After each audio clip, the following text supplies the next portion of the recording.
I'm JP Tuesday. And I'm Kiki Cannon. As lifelong Disney fans, the work of countless talented Disney creatives have shaped our lives. Now, as the Disney catalog expands, we're taking a journey through film and television to discover if that spark that shaped us as children lives on in adulthood. Does your favorite Disney media still cast that same spell? Join us as we find out. We are Rewatching the Magic. Hi, Kiki. Hi, Tuesday. So it's been a really interesting week for announcements from Disney. As we are recording, the Super Bowl had just passed, and we got a new trailer for Doctor Strange in the Multiverse of Madness. Wow, yes. That's all I gotta say about this new trailer. It's blown my mind. Yeah, Zombie Strange, Zombie Wanda, Defender Strange, Supreme Strange. We have at least 4 Doctor Strangers in this movie. And we don't see him, but we clearly hear the voice of Patrick Stewart. So yes. It's the crossover we've all wanted. Yes, Trekkies, Picard versus Khan is finally happening. Yes. Yeah, no confirmation of character, but there is no mistaking that voice. A lot of people have theorized that this is the introduction of the Illuminati into the Marvel universe, into the Marvel Cinematic Universe. I'm still hoping for the Stonecutters myself. Simpsons crossover. It's the Simpsons crossover you weren't expecting. Of course, in the Marvel Universe, the Illuminati are the smartest beings in the Marvel Universe, each one representing a different faction.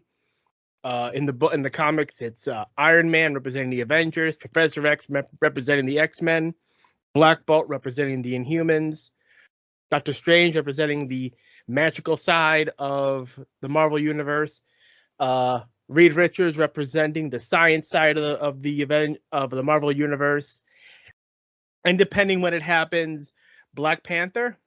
But again, there's more members that we don't have time to talk about. But the Illuminati's job in the Marvel Universe is to handle the big threats behind the scenes and have done business in the multiversal situations that goes on in the Marvel Universe. So a team of characters that's job is to deal with multiversal shenanigans.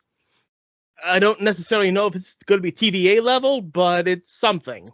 Yeah, there wasn't. I was hoping we might get a tip-off of the TVA in this one. We have not in either of the little spots they did. The other thing we seem to have been getting, and you and I kind of, I don't know if we disagreed necessarily on this. I am convinced you're less than convinced, I think. Mm-hmm. But I am convinced that is Vision's voice. I'm not sure. I'm going to go with Mordo until we have some kind of confirmation, and we're probably not going to get confirmation until this movie comes out in May. I am telling you that is not Mordo's voice. It may not be Vision's voice, but it is not Mordo's voice. And Ultron sentries. We have some Ultron. So is the Ultron sentries presumably working for whichever character Patrick Stewart is playing, whether he's playing Professor X or not? I'm still saying that's another tip-off to Vision, because it makes more sense for Vision. There's been rumors of people being in this movie. We're not gonna dive into rumors here, but if you know, you know. We're not gonna say anything until they're confirmed. I mean, this is not a 3 Spider-Man situation. Or until their fairly obvious voice shows up in the commercial. Yeah. The beginning of May, we'll find out. And it's going to be crazy. And it's going to be perfect timing because this movie is going to come out right after the finale of Moon Knight. So I wonder if that's going to play into anything. We also got a little bit of a teaser commercial for Moon Knight, showed a little bit more of the costume. I liked it.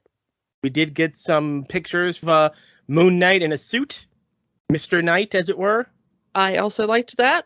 Again, end of March, we will find out more. I'm looking forward to it. It's going to be a wild ride, and I'm ready for it. We got confirmation, but no trailer of Obi-Wan.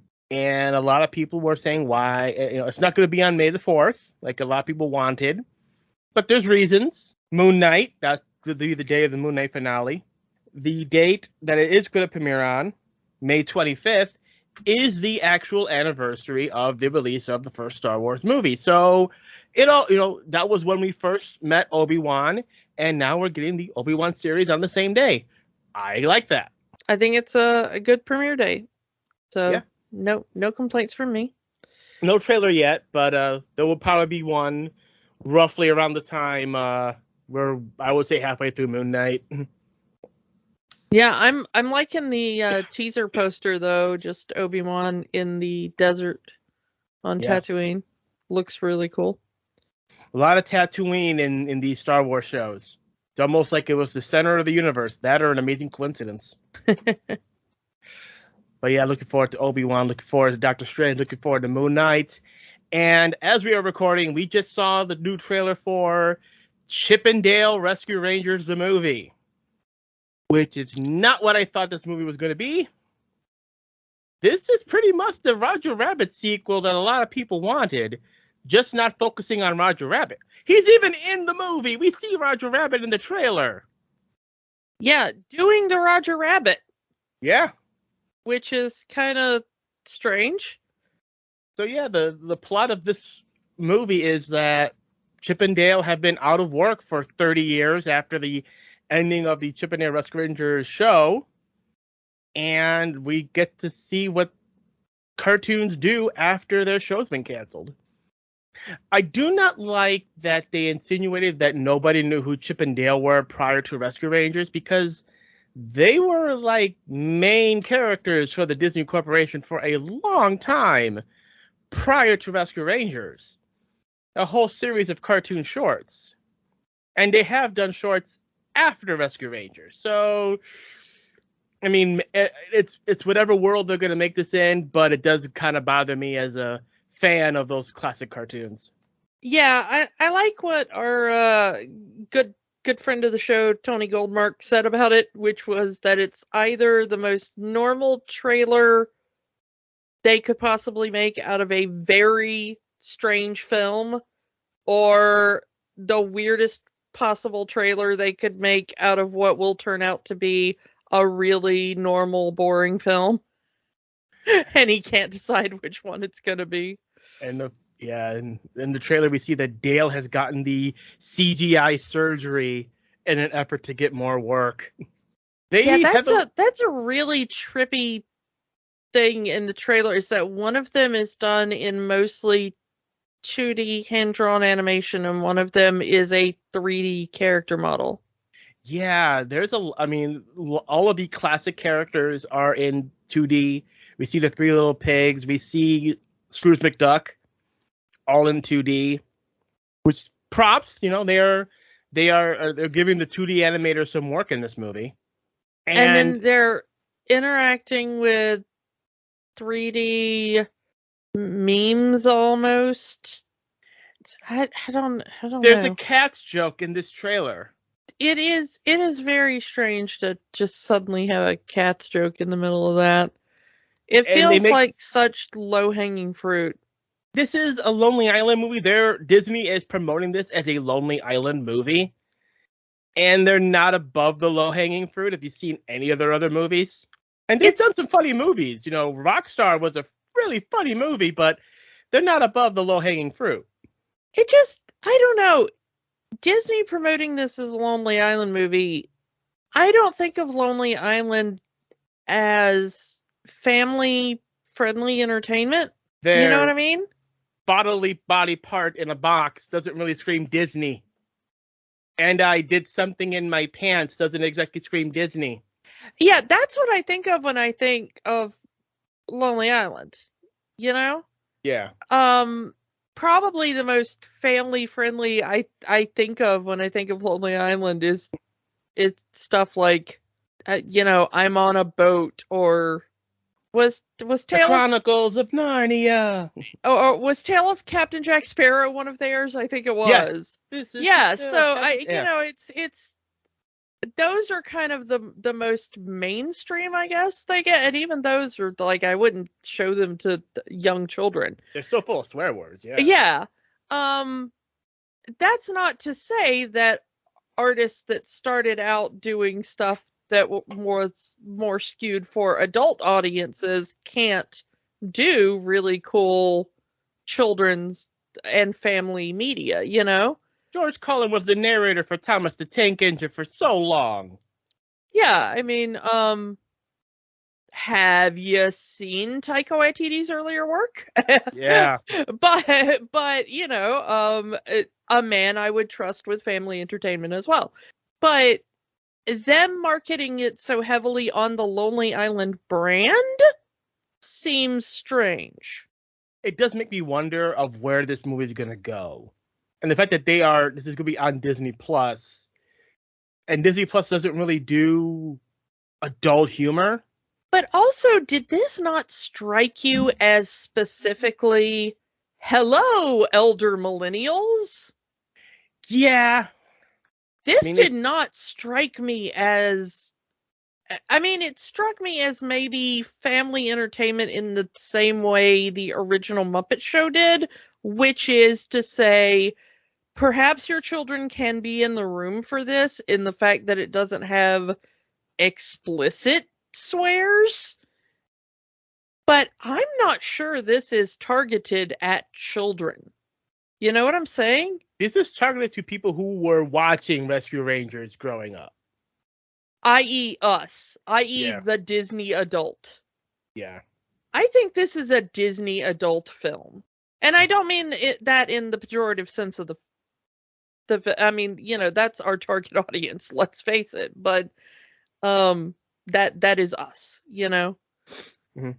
I don't know. I'm curious, but I'm also wary. Having seen that trailer. The only joke I really had a good laugh at is that where Chip is trying to grab a disguise, and he grabs his outfit from the show, and they look up, and it's an Indiana Jones convention.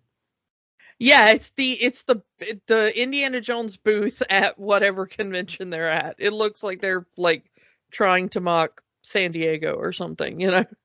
And it's just a booth of all Indiana Jones cosplay, which, by the way, I where is that booth? I would like that booth, please. It is very difficult to get screen accurate Indiana Jones cosplay. I mean, I've seen you in Indiana Jones. You showed me the picture of you as in Indiana Jones cosplay, so it can work. And it is not at all screen accurate, and it annoys the crap out of me. My Indiana Jones cosplay is barely passable by my own standards. So yeah, at some point, I want better Indiana Jones cosplay. Yeah, and of course the joke of CG characters not looking really realistic. Those jokes kind of landed for me, but like I'm looking right at you. Not in a ha-ha sense. It was more like, yeah, I get that. So it looks like this is going to kind of make fun of the modern animation way. But like I said, it feels like this is the Roger Rabbit sequel that a lot of people wanted of what's going on in this world in the modern day as opposed to in the 1940s and 50s. Also, was that DJ Scat Cat or was I losing my mind? With Paula Abdul. Did I miss Paula? I gotta go back and watch that. I'm pretty sure that's Paula Abdul right next to him. Okay, I must have blinked. I think I just focused in on like, is that DJ Scat Cat? What? And then, you know, and I think my brain is in this movie. So it's like maybe we may not have Warner Brothers characters, but it looks like every other animation studio is at least okay with some of their characters being in this movie. I don't know. I don't know. I'm just that thing fritzed my brain. I gotta wait until I'm. Well, that scene is supposed to be in the 90s, so that is at the height of their popularity. Yeah, I guess. The one song he did. Yeah. May 20th. Let's see what happens there. And I guess that's that. We can move on to our main feature here. Hidden Figures. These The 2016 movie about the three women that did the calculations and helped a man get into orbit. An American man get into orbit, at least. Because they stress in this movie that the Russians did it first.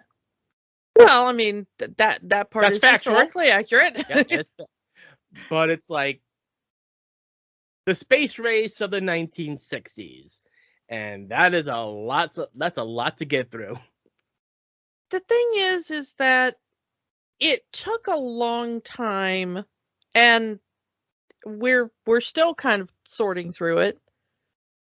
But in the way these things kind of happen, it took a long time for people to realize, first of all, women's contribution to the space race. Hmm. And secondly, women of color, their contribution to the space race as well. Hmm. Yeah, people forget that computers were still in their infancy as far as, computing machines. Nowadays, we hold a computer in our pocket that's 100 times more powerful than the giant computers we see in this movie. Oh, yeah. Your average smartwatch is like 300 times more powerful than everything they use to put a man on the moon. All of these calculations pretty much done by hand. And interestingly, despite all of the stereotypes of, men are better with numbers, men are better with math, at the time, just the kind of grunt work of, putting numbers into a calculator and double checking figures and all that kind of stuff, it was considered grunt work. And grunt work, as it so often is always kind of outsourced to whoever is at the bottom of the social ladder in the office. And that was frequently women, and frequently women of color. A lot of these were just kind of dumped into the secretarial pool, or they were called computers. They were women who were called computers because they did the computations. And we found out about the white women who did this work earlier on, but it wasn't until later on that we found out that there were lots of black women who did this work as well. Yeah, months before this movie came out, Katherine Johnson actually gets awarded recognition for her work and gets a wing in NASA named after her. Again, months before this movie ever comes out, and a while after the book of the same name came out. The book actually comes out the same year this movie did. Yeah, I mean, it was a very quick turnaround for this movie. Yeah.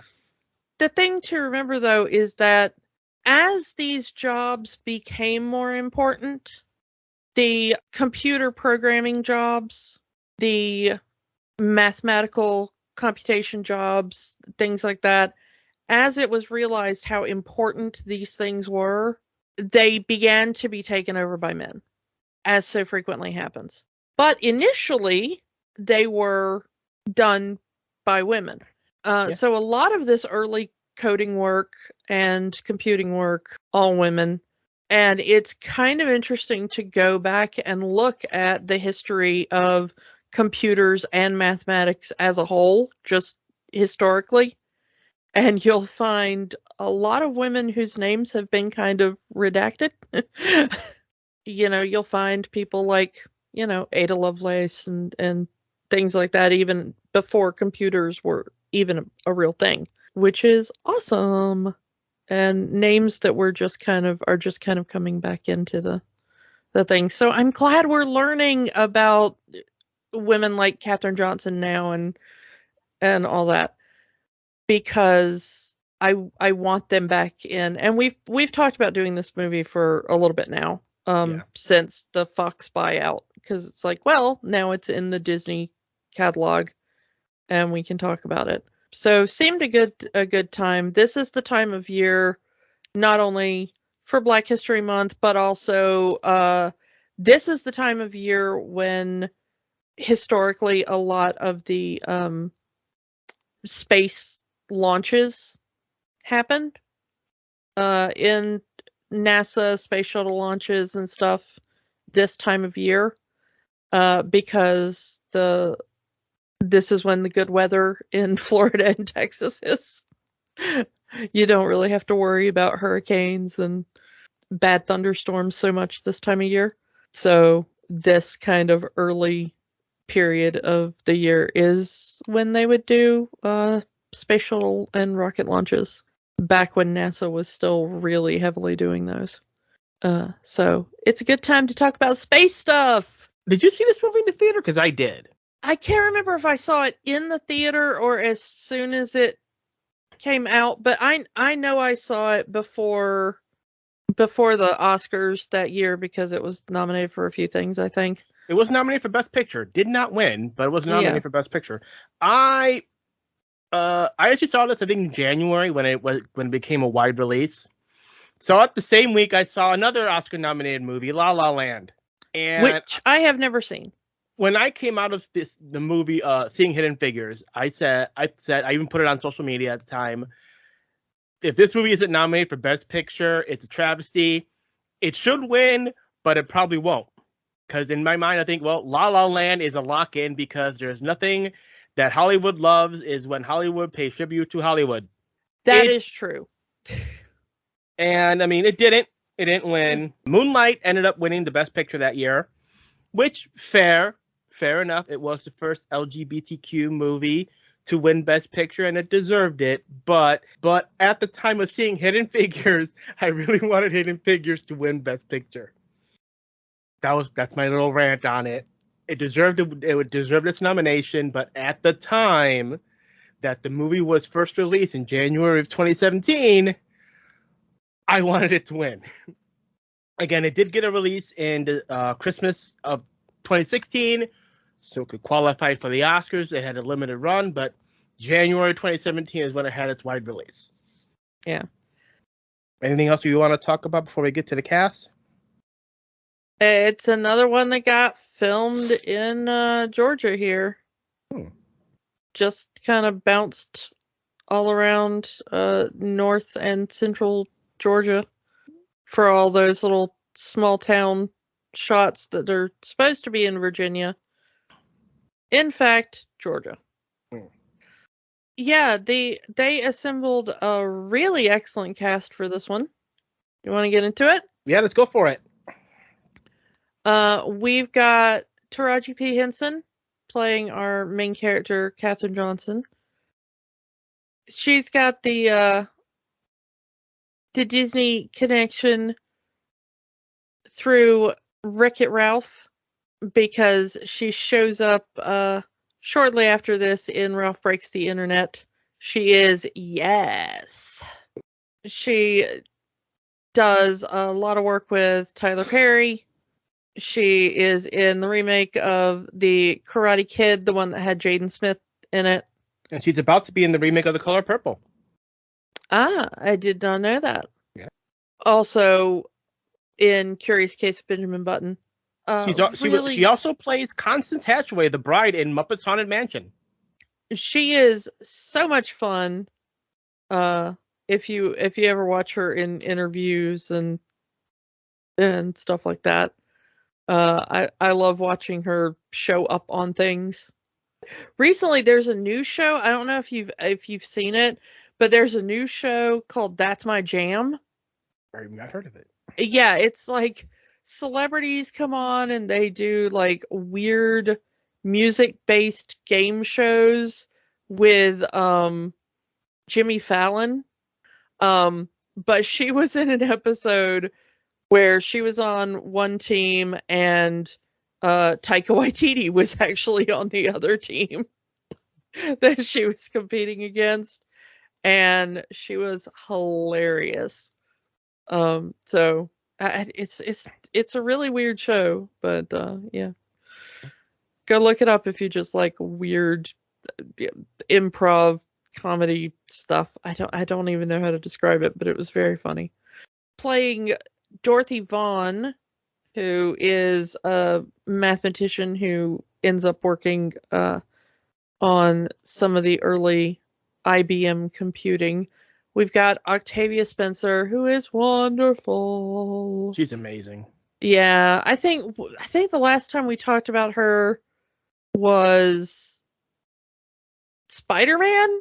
Yeah, she was like a tiny bit part in Spider-Man or something. We were like, we forgot she was in this. Yeah, she's the one that checked in Spider-Man at the wrestling match. Yeah, and it was just we were like, wait, what's she doing in this? We forgot she was in this.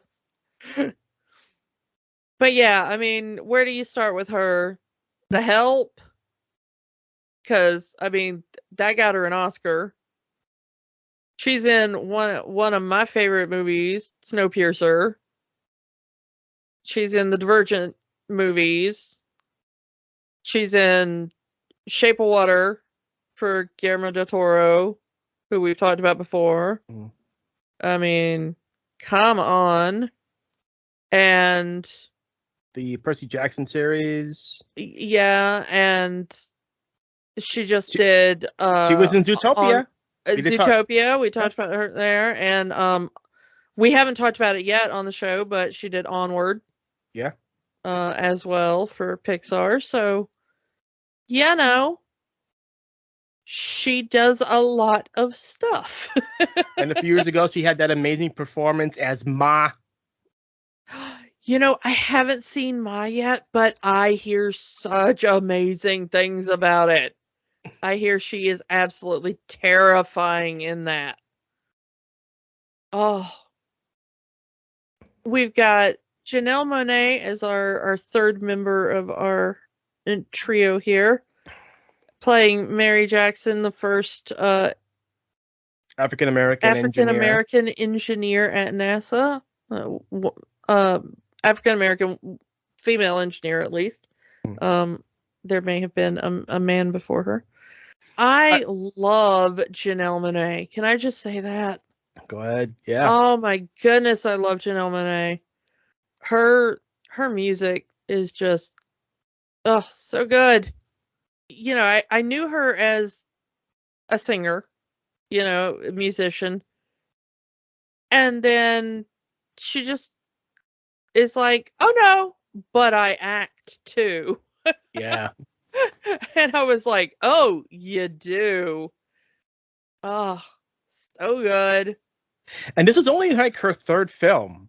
Her first film was Rio 2. And her second film was Moonlight. Yeah. Hello. So yeah, 2016 was a good year for her.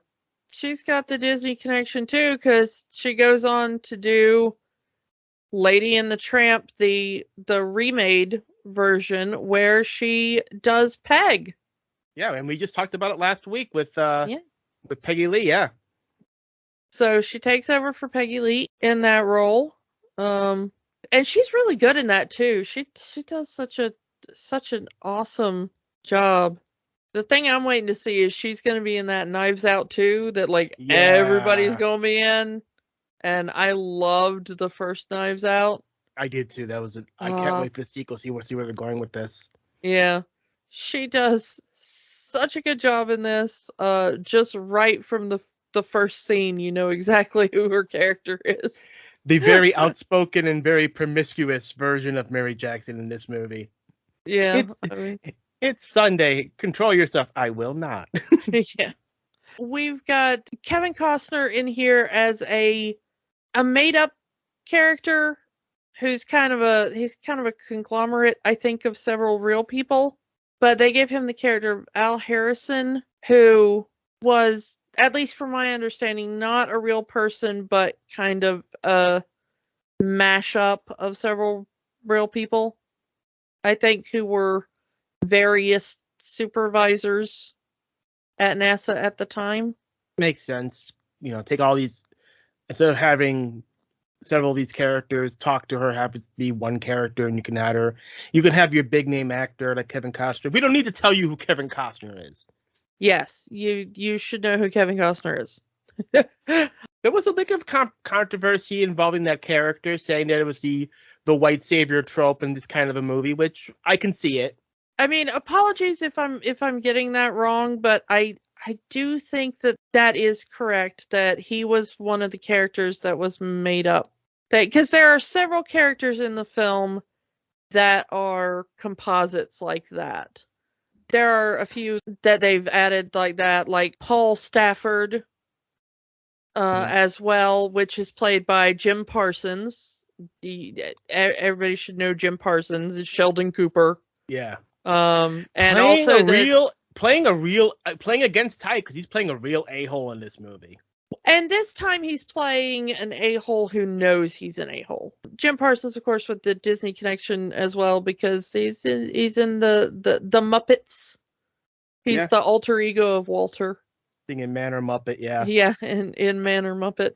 Yeah, but this is actually like an antagonist character. If there is a villain in the movie, he is probably the main one, I guess. Cutting off Katherine at every turn, saying a woman can't do this, a woman shouldn't be in this room, and my figure, my numbers are solid.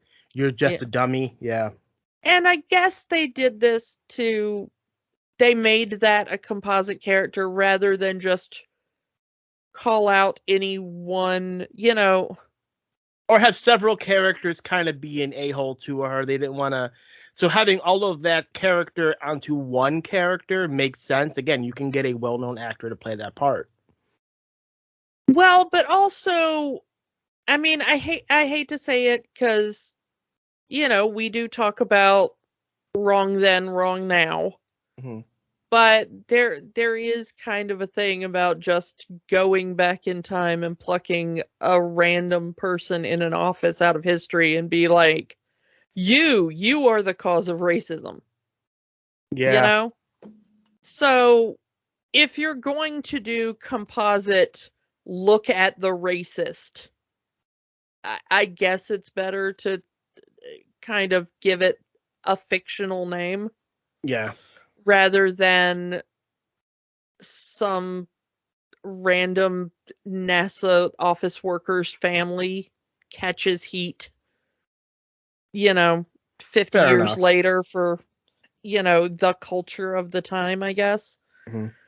So I can understand that. The thing with the white savior trope is a little different, and we'll get into that as we talk about the actual happenings of the film.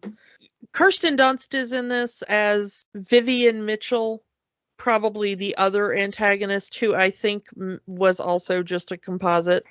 Yeah, so Vivian Mitchell is a kind of an antagonist for Dorothy, and Paul Stanford being the antagonist for Katherine, and just the system is the antagonist for Mary. But also interestingly is that the Carl Zelinsky character that you see kind of giving her support is based on a real person, but they actually kind of fictionalize him. Fictionalize the name, but yeah. But yeah, played by Kirsten Dunst, who we last talked about when we talked about Spider-Man. And kind of the last of the big names that we'll talk about is Mahershala Ali, who plays Jim Johnson, who eventually becomes Catherine's second husband, who would stay with her for the rest of their lives. And again, big year for him, because guess who was also in Moonlight that year? Yeah. And also he's raking in that Marvel money now, ain't he? He's Blade. I mean, he was already kind of big in the Marvel before, because he was already in Luke Cage, because he was Cottonmouth. Yeah. He was in Spider-Verse because he was Prowler. But now he is taking over the role of Blade, and he got his first, at least voice, uncredited cameo at the end of Eternals. Spoiler alert. With the Black Knight, yeah. You can hear his voice talking there to good old Jon Snow at the end of that. Hopefully working on that right now. I have liked his work since he was on 4400, which was when I first became aware of him. I absolutely loved that show, and he was one of the major stars of that, and that was my introduction to him. I've been so glad to watch his career, just skyrocket since then. So that is our cast for this one. Let's get into kind of the story. I mean, everybody kind of knows the broad strokes of the space race. Probably listening, and if you don't, go, watch a documentary or something. Yeah, the space race was big in the 60s. The Russians was just doing everything. The first unmanned satellite in space, the first living creature in space with Laika the dog, the first man in space. They were leading the space race, and America had to play catch up. They even say it in the movie. How can we be losing in a 2-team race? Yeah, and it was a massive PR loss for America that they were losing this thing. And we see it right at the beginning of the movie, how Americans were taking this. We see the 3 women, here they are, 3 black women in Virginia, rural Virginia, because they work at Langley, which is in Virginia. And they are broken down at the side of the road in the middle of like a cow pasture. And here comes a white cop, and they are terrified, rightly so. Yeah, they immediately get out of the car and say, we didn't do nothing wrong, but you never know. Yeah. At least they get that right. Yeah. And but the cop just starts looking up when he finds out that these 3 work at NASA. He starts looking up. It says, that the Russians are going to bomb them any minute from space, which that was the PR stunt that, the Russians are in space and they're going to bomb America. Yeah, that was the American line, was that Sputnik was a military threat. Sputnik was not a military threat. It was never a military threat. It was a tiny little sphere that if you had the right radio equipment, you could point it at it and it would go beep, beep, beep, and that's how you located it. It was just to prove that humans put an object into space. That was it. Now, yes, extrapolating from that, because any bit of technology, if you're savvy enough, can have weaponized possibilities, because humans are like that. Sputnik itself had no military capabilities. It really was, can we put a thing up there and locate it? Yes, we can. Good job, humanity, But we immediately see that the cop is like, the Russians have put a thing up there. They are watching us right now. He's convinced that the Russians are capable of it. It's a spy satellite. It's got cameras on it. The Russians can see you right now where you are. Yeah. I mean, again, it's just the propaganda of that and theories that are still being talked about today. But I grew up knowing people who believed that. There are still people who believe that. Well, yeah, but I mean, like, as a kid, because I mean, Cold War was still going on when we were kids. Yeah. But, like, I grew up knowing people who believe, like, well, ever since they launched Sputnik, they've been watching us. Like, it's like, I heard that growing up. So, I mean, it's not, like, completely out there, this scene. But as soon as the cop finds out, like, oh, these 3 women are helping get our boys into space, he immediately changes his tone. They go from 3 black women giving him lip and not being properly respectful to, I will give you an escort to work because we've got to put our boys into space. That's how important it was at the time. America was consumed. At least certain parts of America. It wasn't universal. We got to beat the Russians up into space. We got We got to show that American ingenuity. We got to do, it's not going to be the red flag of communism. It's going to be the red, white, and blue flag of freedom. It was an interesting time, and these women were there to do their part for their country. At least, that's how they saw it. Yeah.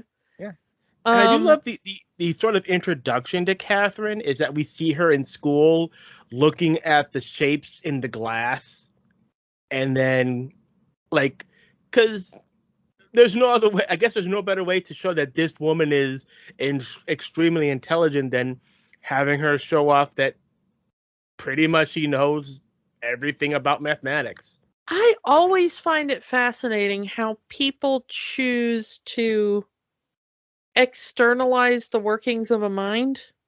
Yeah, because we see the shapes of the glass as she come out and she's identifying them. Yeah, and I also like shorthand for this person is smart. We've talked about that before in other movies of like there's the meme picture of someone thinking, and then there's just mathematical equations running across the screen like it's in their mind. Yeah, they do it slightly differently here. We see more the parents being told, like, there are ways for your daughter to have more of an education, even though the schools are still segregated, even though she is Black and female. There are opportunities simply because she is so advanced. And it got her a job at NASA. Yeah. Say what you will, that they wouldn't even consider her if she didn't know her stuff. Yeah, and she gets a job in this special, she starts the film in the kind of pool of computers, like I said.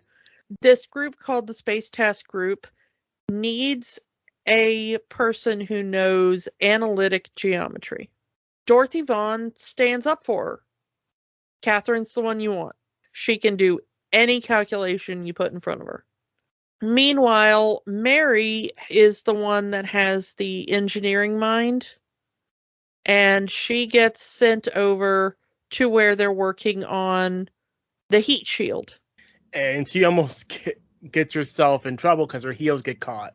It's easy to want to blame her, except... Well, one, she didn't know about the grading, and two, they go over the dress code that the women have to go through very early on in the movie. Yeah, and part of the dress code is that all women have to wear heels. They are not allowed to wear flats, which is a standard that some offices still maintain. Yeah. And is a nightmare. Do not do that. If you've ever gotten a heel stuck in a grate, you know what a horrific nightmare that is. And Dorothy's story is that she's been given the responsibilities of a supervisor in her position, but never actually given the actual title of supervisor. Or the pay. Or the pay. Fair, yeah. So it's like, and she goes, she's talking to whoever she can. Mostly it's Vivian. It's like, we haven't had a supervisor in a year since our last one fell being sick. We need either we need someone to be our supervisor or promote one of us to supervisor. And they just straight up will not do it. And that's Dorothy's, journey throughout this movie. And Mary, she's like you said, she's the engineer. She has a mind for engineering. And Carl says, hey, you can be an engineer, just apply for it. And she says that I'm a Black woman. They're not going to let me be an engineer here. His story is like, hey, I'm a Jew. I'm Jewish. I'm an immigrant, and I'm an engineer. If I can break through, so can you, which is nice in saying that. But the practicality of it is not so much, because they keep on pushing a lot of obstacles in Mary's way. Like, you need to have this certain education. You need to have this degree and that degree. And the only school nearby, you could have to go to the very expensive school very far away, or you could take classes at the local high school, which is segregated. It is worth noting that Carl's point was that not only is he a Jewish immigrant, he is a Polish Holocaust survivor. Mm. I mean, he was not supposed to be alive. So he's already living the impossible as it is. Yeah, it was his point about the impossible was, you know, my parents and I made it out of a death camp. And now I am helping to put a man into space. So maybe miracles can happen.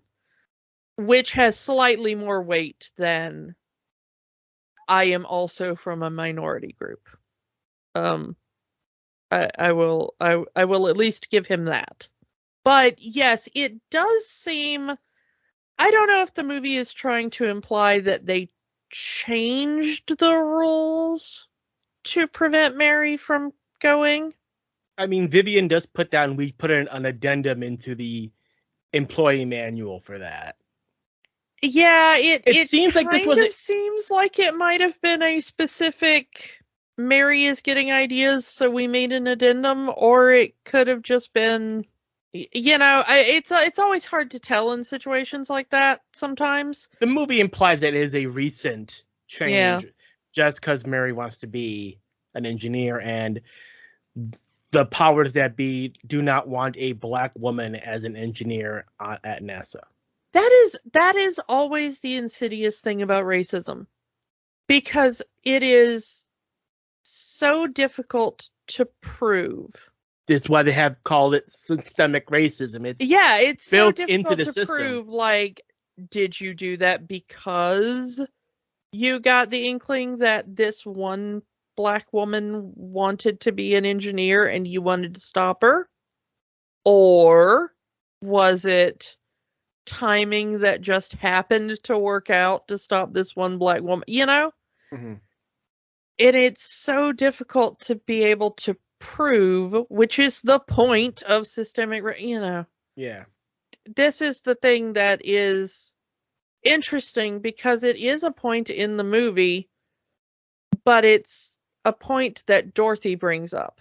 When Vivian keeps talking about, I just enforce the rules, nobody gets special treatment, you know.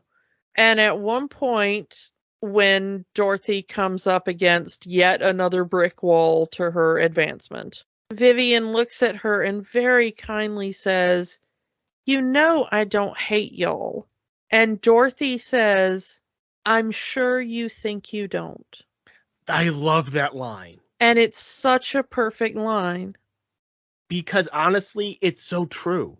There are people who will hold other people back and will say with a straight face and will believe, I do not have anything against you. And they will believe it in their mind that they will have nothing against him. Maybe she does, or maybe she's using the already existing rules to prevent these people from advancing.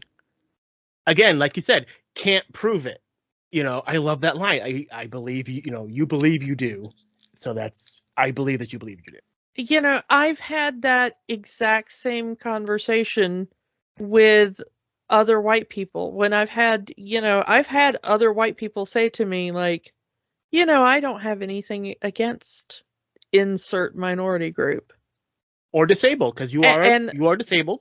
Or disabled people, Yeah. but, you know, that's a specific targeted towards me. But, you know, there are conversations white people will only have when they're alone, you know, and they think they're safe and they think they're talking to someone who agrees with them. You know, when those things come up and you overhear those, and that it has always been the first thought in my brain is, I'm sure you think you're telling the truth right now. I'm sure that in your brain you think that that is a true statement, because that's the insidious thing, is it's that ingrained. And I think that that's an important moment, is that Vivian, the character, probably thinks that she's just enforcing the rules. This is just the way the rules are. And that's repeated so many times throughout this is just the way things are. Yeah, that's something that Paul Stanford says over and over again to Katherine. These are the way things are. This is Yeah, the rule. white people in the movie repeat that so many times. You know, the people in the library repeat it when Dorothy goes in to get the books on 4chan. Yeah.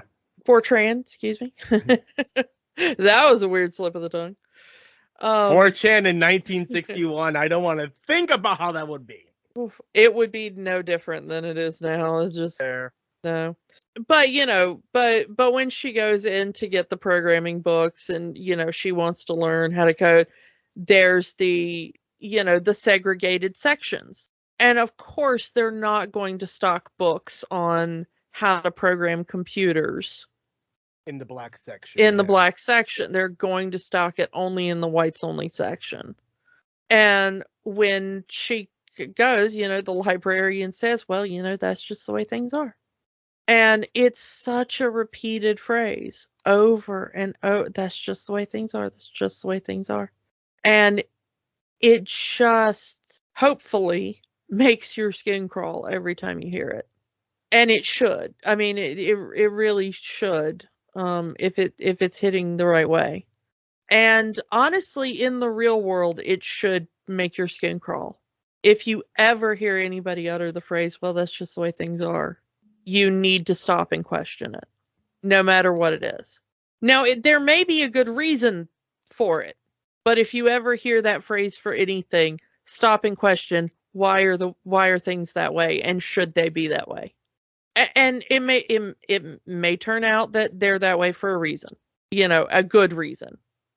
It may be for safety or something, We do this, we don't stick a fork in the electrical socket because you will get electrocuted. Good reason. But, most things I find, if you hear that as a response, probably not a good reason behind it. And I love that they keep using that phrase over and over and over in this movie to drive that home. And even as Katherine says, I cannot do my job because of these rules. I don't have all of the data because you are I don't have the clearance to see all the numbers. I cannot. The numbers are changing on an hourly basis.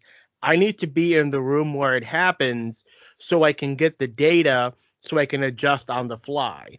And they're telling her, no, you don't have the clearance to see this. You don't have the clearance to be in the room. Women are not allowed in that room. This is how the way things are. Yeah, it's interesting, the intersection of race and sex in this film. And I'm glad that they address both. Possibly my favorite line from Katherine is that they have the scene where she meets her future husband. Mm-hmm. And in one of the weirdest meet cutes in film history, they meet at church. The church cookout, yeah. Yeah, the dinner on the grounds after the service. The service there. They got the little cookout. Colonel Johnson there. He says to her that he didn't think that women could do math. And she absolutely takes him apart. She's offended at this, yeah. As she should be. Mm-hmm. She tells him at the end in a great line that she got her job not because she wears a skirt, but because she wears glasses. That's another great line in this movie. Yeah. And I've seen that's one of the lines I see quoted so often in years after that movie with young women who are entering various technological and science fields. Not because we wear skirts, it's because we wear glasses. Yeah, and it's a good line. I mean, bravo to the scriptwriter. Mm-hmm. It's a good line, and she delivers it well. It really does. There are so many points where it's not just because of her race that is holding her back, but it's also because of her gender. Sometimes, it's the segregation, but also frequently the objection is women aren't allowed to do that. Women, you can't have a woman doing that. You can't have a woman doing that. And then sometimes it's, well, you can't have a black woman doing that. It's important to note when those things overlap and how they overlap. And that you see the difference when there is a difference between how the white women who work on the staff are treated and how the black women are treated. Yeah. And sometimes there isn't that much of a difference. It's just the women are treated second class, you know? And it's important to note both of those, which I think is interesting. But that there are definitely different rungs on the ladder. There is, of course, you were talking about the big scene where she kind of gets, you know, dressed down a bit for her taking really long breaks because she has to go to the bathroom half a mile away. Yeah, there are, as far as this movie is concerned, we have to stress that. Yeah. As far as this movie is concerned, there are no black restrooms in the building that she's working in. So she has to go to the other side of the campus, a mile away, to use the colored woman's restroom while working because she knows how long that run is, and then come right back. And yeah, she always takes her work with her and keeps scribbling notes as she's running. As she's relieving herself, as she says, you know. Kevin Costner, you know, finally loses it one day. It's like, where do you go for 40 minutes at a time? And, you know. Yeah, and she straight up says, there's no colored restrooms in this building. I need to go to a building half a mile away just so I can go to the bathroom and then run another mile back just to finish my work. And Kevin Costner's character says, you know what? No more colored bathrooms. No more white bathrooms. We all pee the same color. Just get your work done. Not as historically accurate, according to the actual Katherine Johnson, who had said that while that was a problem at the beginning, she just said, screw it. And she started using the white ladies' restroom. And no one bothered her about it because they needed her to work. Yeah. But it's a nice scene in this movie. Henson, in that scene where she loses it. Because this entire movie, she's been treated like second class, as you said. She just loses it. It's just, I just wanted to go to the bathroom. Everyone here treats me like second class. I can't even drink coffee because no one wants to drink from the same cup that the same mug of coffee that I drink out of. You know, it's like she's doing all of this work and she's not getting any of the respect for it. Again, the white savior trope, fine, whatever. But that scene where Katherine just goes off on everyone in that room is so well acted. It is a very good piece of acting chops. The problem is more that there was a white writer who thought that we needed a feel-good scene. Well, if you'd only have said something, we would have done something about it, you know? It's like, well, you walk by signs of segregation every day. It's not like you didn't know it was going on, you know? It just became a problem when it affected the work, which seems to be a thing in pretty much all office environments, is that they will ignore a problem until it comes into play with productivity. The thing is that it did become an interesting point where, you know, the question came up of why would they refuse to use the same coffee pot as her, because a lot of these men probably had housekeepers who were black women at home who made their coffee and cooked their dinners, and, you know, and so, I mean, that they had to, you know, touch things that black women touched all the time. The point is not, you know, I mean, one, racism doesn't make sense. So, you know, you can't put logic to it. What little logic there is not like, ew, cooties, but remember your place. We get the nice thing, you get the less nice thing. Yeah. The thing to me that I did like was, even in the parts that were less historically accurate is that because of things like this, there are people who will now go, hey, did that really happen? Let me look that up. And they're going to find images of these women, the real stories of these women, video of these women, which I think is the real good. That maybe sometimes we dress it up a little bit and we make it a little bit more.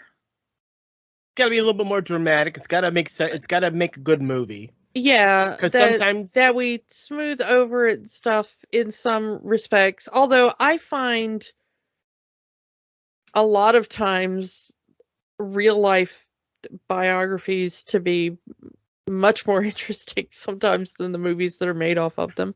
And also, we have to condense these stories into 90-minute, 2-hour windows. Yeah. So sometimes, while the real story is more dramatic than the fictionalized story, it can't really tell that in a 2-hour movie.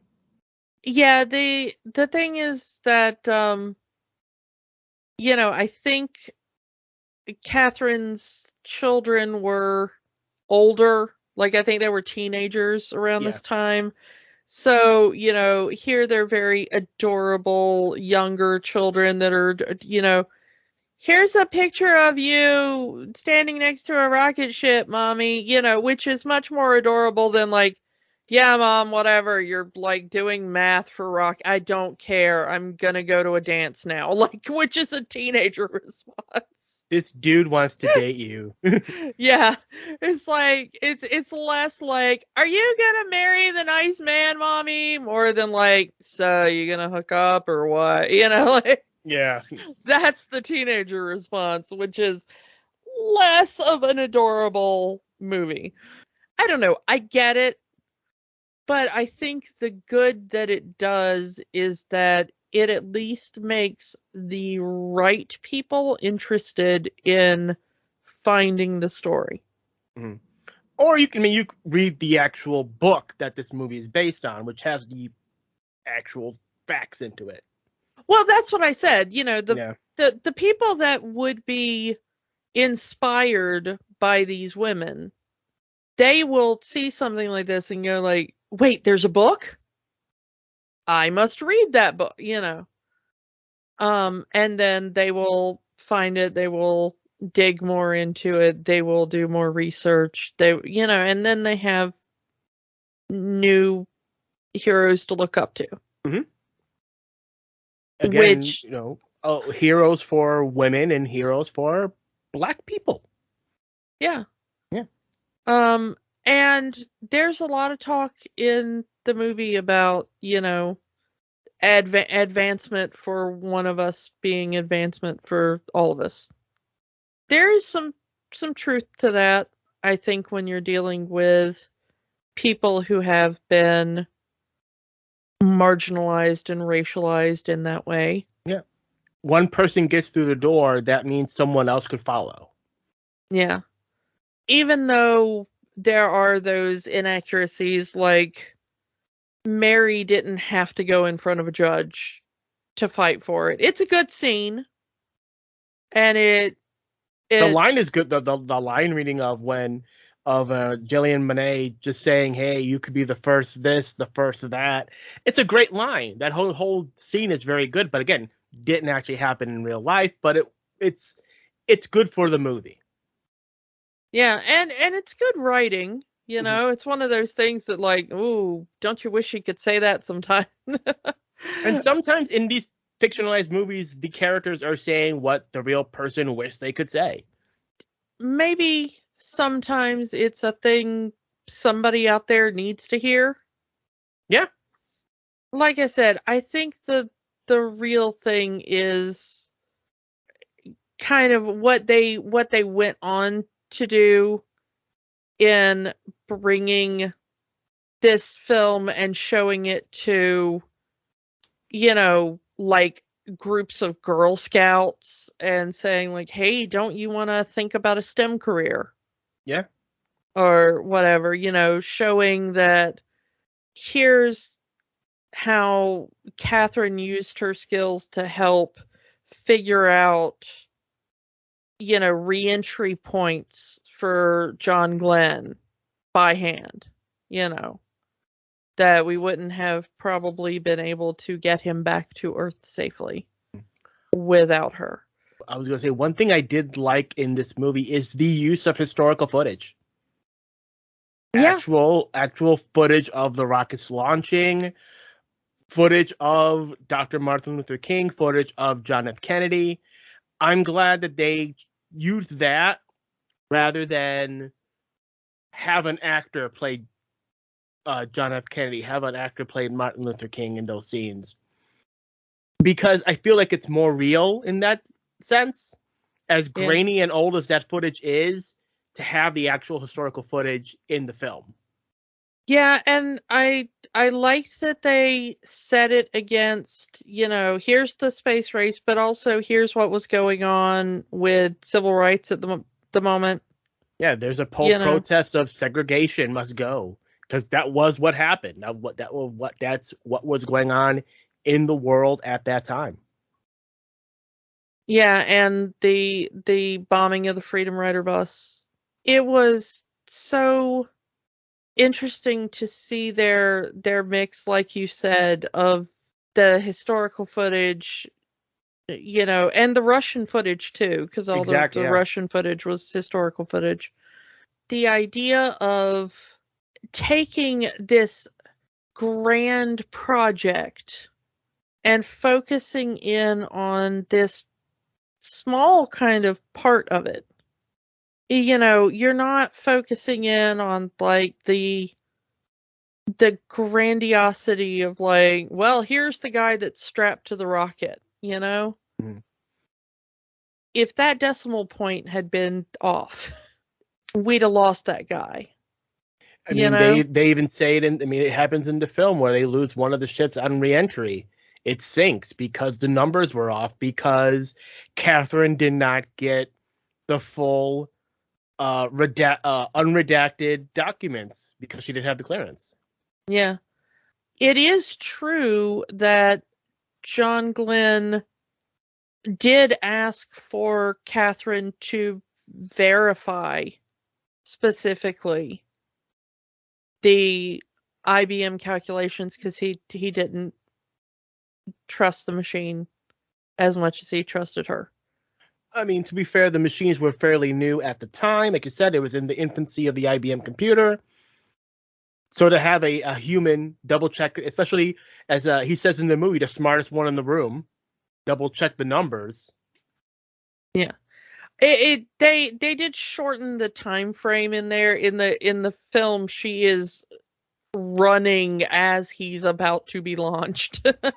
To give them that's not true. She had like days to double check them, so she had plenty of time.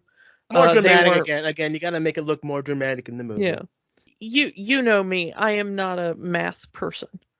Neither am I. But it is still interesting to understand all the tiny bits that it took to successfully do this. To launch a man into space, to launch a man. Eventually, we don't see this in this movie, but to launch a person to the moon, Yeah, this movie ends with, so do you think we can get to the moon? I mean, it's very much, it ends with John Glenn splashing down safely. Yeah. It was really awesome to learn about this tiny part of it. I don't want to say tiny as in to diminish the... I would say a forgotten piece of history, because these three women, their contributions were not as well known at the time, up until the release of the book and the Katherine Johnson wing of NASA and this film. It was not as well known. Now it is. I think that this is that films like these are important in the fact that if they don't tell you the full truth, they point you toward the truth. Mm-hmm. Which can also be important. And I do like at the end, they show the actors, the 3 actors, and then show the pictures of the actual 3 women. Like, here are the real people behind all of this. Yeah. I have to say that I think one of the coolest things is just because of this film and because now, you know, Disney's acquisition of Fox, now it being part of their catalog, that Disney now works with the U.S. State Department on a program called Hidden No More, which is a program that brings women from around the world who have done really excellent things in STEM fields to come to U.S. embassies and screen the film and represent their country and, you know, do a exchange program to kind of help not only within the U.S. but around the world promote women in science and making sure that women's contribution in STEM careers are not forgotten and not diminished, which I think is kind of cool.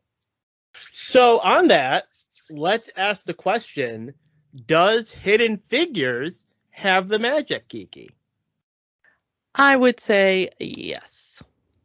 I would say yes as well. This was definitely one of my favorite movies that came out in 2017, early 2017 at least.